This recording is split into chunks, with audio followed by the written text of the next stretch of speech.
Salut à tous, bienvenue chez Homérite, club de séduction du Cher. Je suis Pierre, votre séducologue, et aujourd'hui on va parler de comment réussir son premier rendez-vous. Cher Homero, nous y sommes. Elle a accepté un rendez-vous avec vous. Vous êtes sur la bonne voie. Mais rien n'est gagné pour autant. Parce que si elle a accepté ce rendez-vous, c'est entre autres parce qu'elle veut en savoir plus sur vous.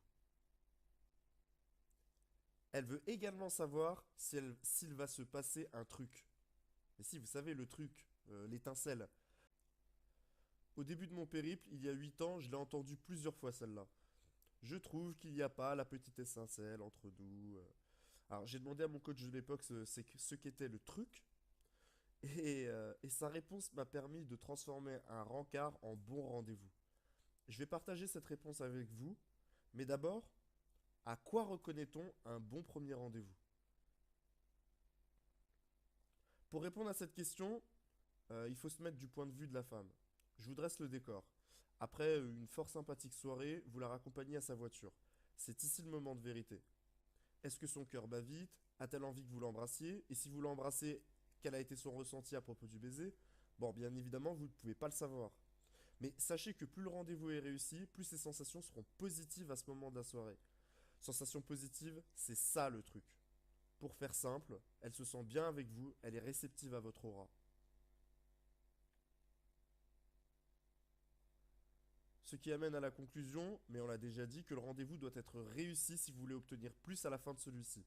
Et pour ça, vous devez adapter votre approche des rendez-vous. Inutile de chercher à sauter les étapes. Votre objectif principal lors du premier rendez-vous, c'est de créer une connexion entre vous. Si votre premier rendez-vous, c'est de regarder un film avec elle, alors vous avez déjà tout faux. Pareil pour le cinéma. En fait, c'est la même chose que regarder un film dans votre appartement. Votre objectif, c'est de créer une connexion. Comment voulez-vous créer une connexion avec une fille si vous faites une activité où vous ne devez pas parler?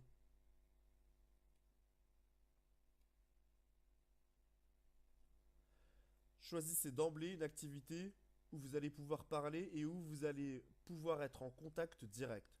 Un bon exemple d'activité, c'est une promenade dans un parc, par exemple, où vous irez vous asseoir sur un banc. Un mauvais exemple, c'est boire un verre dans un lieu trop bruyant. Vous ne pouvez pas discuter et comme elle est assise en face de vous, vous n'êtes pas en contact direct avec elle. Bon, il n'est pas pénalisant d'échanger autour d'un verre si vous prévoyez autre chose derrière.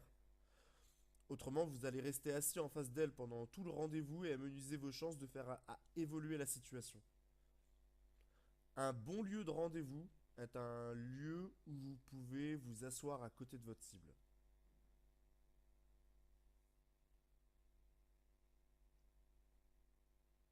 Vous avez la bonne intention, le bon lieu, la bonne activité, à vous de jouer.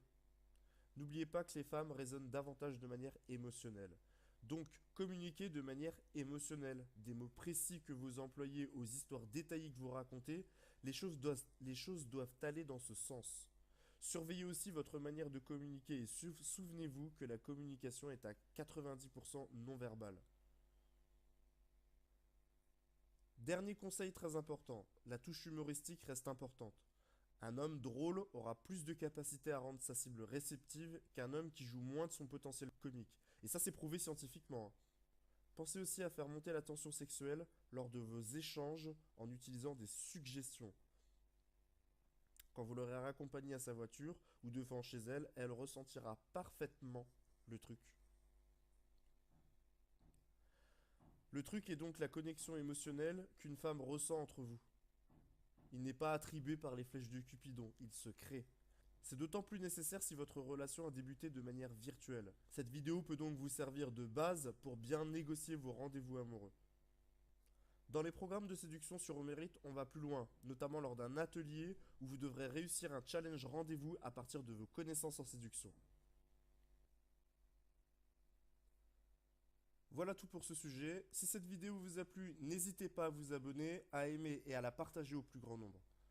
Retrouvez-moi sur homérite.fr et sur mon blog Odyssée d'un numéro. A très bientôt.